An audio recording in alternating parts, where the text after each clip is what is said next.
Bom dia. Começava por agradecer a vossa presença nesta conferência e também nesta sessão onde vamos poder apresentar um pouco aquilo que foi o PREVI. Foram 4 anos de muita atividade, de muitos estudos e, portanto, provavelmente hoje de manhã vão ter apenas uma pequena amostra daquilo que nós conseguimos realizar. Portanto, talvez fazendo só um pouco o contexto e dentro daquilo que já tem vindo a ser referido, o PREVI surgiu num contexto em que era inexistente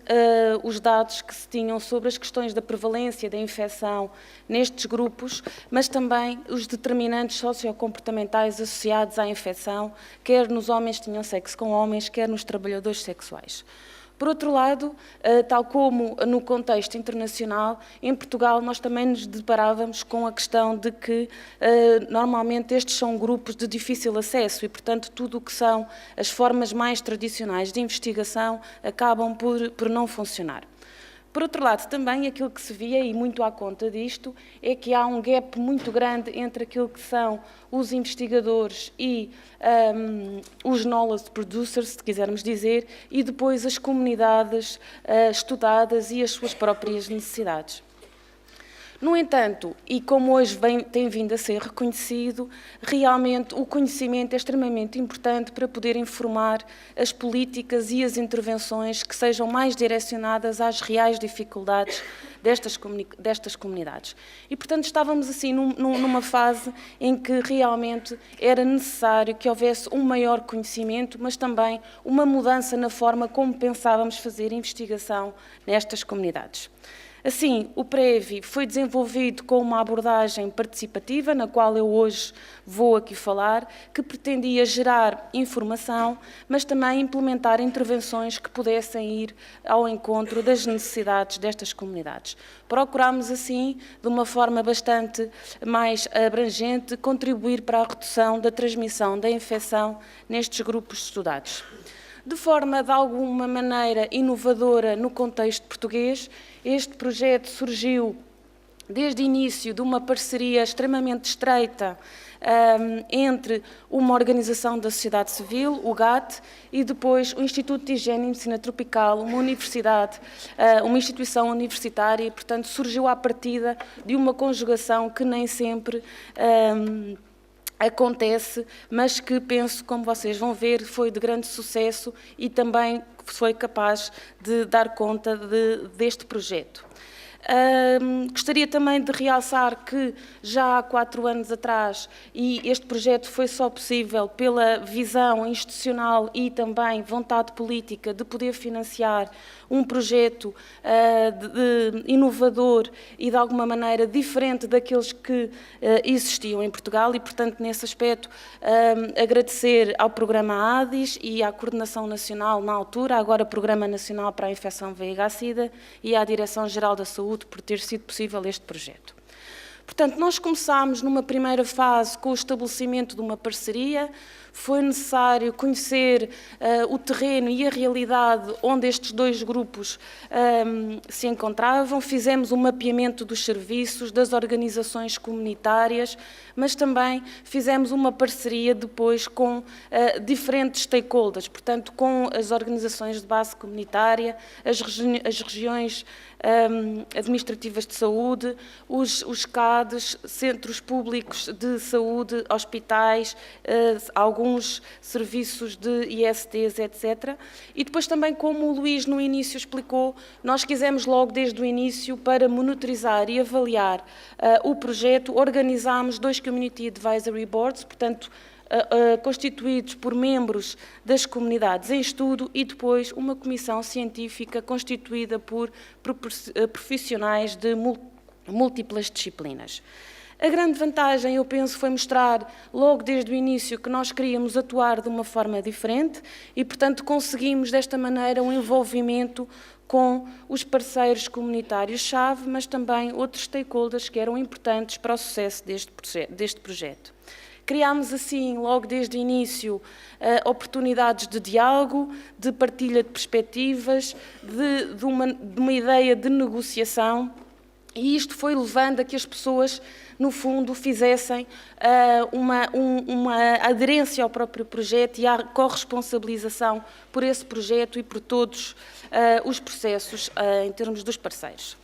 Depois, estabelecida esta parceria, começámos então, e aqui mais diretamente relacionado com as questões da investigação, procurando dentro desta parceria e em negociação definir o que era o foco do projeto, mas também quais eram as suas limitações e definir quais eram os métodos e as medidas que nós íamos utilizar no desenho do projeto. Penso que esta negociação em parceria levou à definição de um projeto e o desenho do seu projeto mais apropriado às comunidades e aos contextos onde elas atuavam, mas também de forma interessante eu penso que conseguiu que se escolhessem as questões mais relevantes a incluir neste estudo. E, portanto, não só aquelas que normalmente os investigadores pensam no início, mas também aquelas que transmitiam realmente as necessidades destas comunidades. Por outro lado, este próprio processo levou a que as comunidades também se tornassem um pouco mais aderentes e mais conscientes da importância da produção do conhecimento para a sua própria melhoria da saúde. Assim, em termos de investigação, nós fizemos duas fases de estudos, tanto numa primeira fase, em 2009 e 2010, conduzimos 2 estudos epidemiológicos de segunda geração, ou seja, recolhíamos dados serológicos, mas também dados sociocomportamentais sobre a questão da infecção, quer no grupo dos trabalhadores de sexo, quer no grupo dos homens que têm sexo com homens, e voltámos a repetir esse estudo agora em 2012, 2013, com amostras diferentes. Depois a minha colega a seguir irá falar-vos um pouco dos resultados, e estamos neste momento ainda também com o grupo dos homens que têm sexo com homens a conduzir 2 novos estudos, testando novas abordagens metodológicas para alcançar estas populações, que é um estudo do Respondent Driven Sampling e um outro do Time Location Sampling, que irá começar para o mês seguinte. E, portanto, toda esta parte de implementação da investigação foi em verdadeira parceria com as comunidades, que se envolveram na elaboração dos instrumentos de medida, na publicitação do questionário, no recrutamento de participantes e também na própria recolha de dados como inquiridores. Tivemos, assim, imensas sessões de treino destas pessoas que depois iremos falar também mais adiante. As grandes vantagens, pensamos que terá sido a própria qualidade dos dados recolhidos, a confiança que fomos estabelecendo com as comunidades levou a uma maior legitimização e credibilização do projeto por parte dos parceiros não académicos, levou a uma maior aceitação do estudo e, portanto, tivemos, como o próprio Luís disse no início, altíssimas taxas de participação nestes 2 estudos e também a inclusão de grupos que nós achamos que eventualmente são ainda mais de difícil acesso dentro destes grupos e, portanto, uma grande diversidade de participantes na amostra. Por outro lado, também, com este envolvimento, pensamos ter contribuído para um maior capacity building das organizações, mesmo nas questões da investigação. Conseguido alguns resultados, estes foram sempre trabalhados com as comunidades, procurando o seu feedback, mas procurando também a interpretação que eles davam aos resultados e ver também com eles formas de os disseminar. E eu penso que hoje é um ótimo exemplo de como estamos a conseguir chegar com este projeto a uma abrangência muito maior de audiência do que se tivéssemos provavelmente trabalhado apenas como académicos num meio mais científico. Assim, em termos de grandes vantagens, podemos referir as múltiplas perspectivas que temos na análise dos dados, e nós ainda continuamos muito nesse processo de análise de dados, a questão da disseminação, mas também a questão da próprio empowerment das comunidades, que eu penso que hoje estão mais conhecedoras da sua própria realidade e conseguem perceber um pouco melhor quais são as suas reais necessidades. E, portanto, também esta ligação muito direta ao advocacy para uma melhor saúde nestes grupos. Em termos depois de investigação, passámos para uma fase de intervenção baseada naquilo que tinha sido os resultados obtidos. Eu não me vou deparar muito aqui, porque ao longo dos 2 dias nós vamos ter a oportunidade de referir estas intervenções, mas só para dizer que foi também uma fase extremamente ativa, em que avaliámos o material que existe, produzimos novo material de prevenção, tivemos projetos de educação de pares e trabalhámos muito diretamente com as comunidades. Mas, de facto, esta abordagem participativa, que tem várias vantagens, não foi sempre fácil, não é? E, portanto, eu gostaria também de partilhar com vocês alguns dos desafios que nós tivemos e algumas dificuldades, e como vocês podem ver, nem sempre é um processo leve, não é? Então, talvez começando por dizer que um primeiro desafio foi esta dificuldade de todos os parceiros terem num projeto verdadeiramente participativo. Na verdade, não há grande cultura do envolvimento comunitário nas questões da investigação e nem todos os parceiros estão realmente convictos da contribuição que cada um pode dar para o problema. E, portanto, por exemplo, pela nossa parte, mais académicos e das instituições de financiamento, há esta dificuldade, por vezes, de se envolverem em processos de decisão que sejam equitativos e, portanto, de partilhar o poder com as comunidades. Por outro lado, por parte das comunidades, existe muito também alguma desconfiança e um real desinteresse pelas questões ligadas à produção de conhecimento. Há ainda também, sejamos sinceros, muitas das vezes preconceições que temos em relação uns aos outros e isso nem sempre ajudou a comunicação no início. Portanto, foi preciso realmente que todos os parceiros se adaptassem a um novo sistema de trabalho colaborativo, construindo e mantendo uma relação de respeito, mas também de confiança. Pensamos assim que fomos conseguindo ao longo do tempo um verdadeiro compromisso de todos pelo projeto, pela sua relevância e pela prioridade que foram dando a este projeto. Depois, outro dos desafios, e que eu penso que vamos acabar por ir tocando neste ponto ao longo do tempo, tem a ver com a questão do que é a comunidade, do que são estes grupos, quem os constitui e quem melhor os representa, não é? E não sempre é muito claro chegar a estas respostas. Por outro lado, é também interessante ver que a academia, por um lado, mas também a sociedade civil têm diferentes agendas, enquanto que nós, investigadores, estamos sempre muito mais interessados na produção de conhecimento, no rigor científico que lhe deve estar associado. A comunidade está sempre muito mais preocupada em ter rápidas respostas aos seus problemas reais. E, portanto, é preciso algum tempo e algum equilíbrio para irmos mantendo as nossas agendas direitas e conseguindo chegar ao mesmo objetivo. Depois, lidamos também e continuamos a lidar com todas aquelas que são as dificuldades de investigar neste tipo de populações, como melhor chegar a estas populações de difícil acesso. Eu penso que tocou nisso hoje de manhã na mesa. E será que estamos a chegar a todos os subgrupos dentro destes grupos ou será que ainda há subgrupos que mais precisam e que continuam a não ser estudados? Depois, não existem, como vocês podem perceber, não existe possibilidade de amostras representativas neste tipo de grupos e, portanto, os nossos estudos são sempre baseados em amostras constituídas por redes sociais e isso levar-nos-ia a uma grande discussão mais metodológica e mais científica que não vamos ter aqui, mas que nós estamos conscientes de que é preciso também ter em atenção estas limitações e as limitações dos dados obtidos.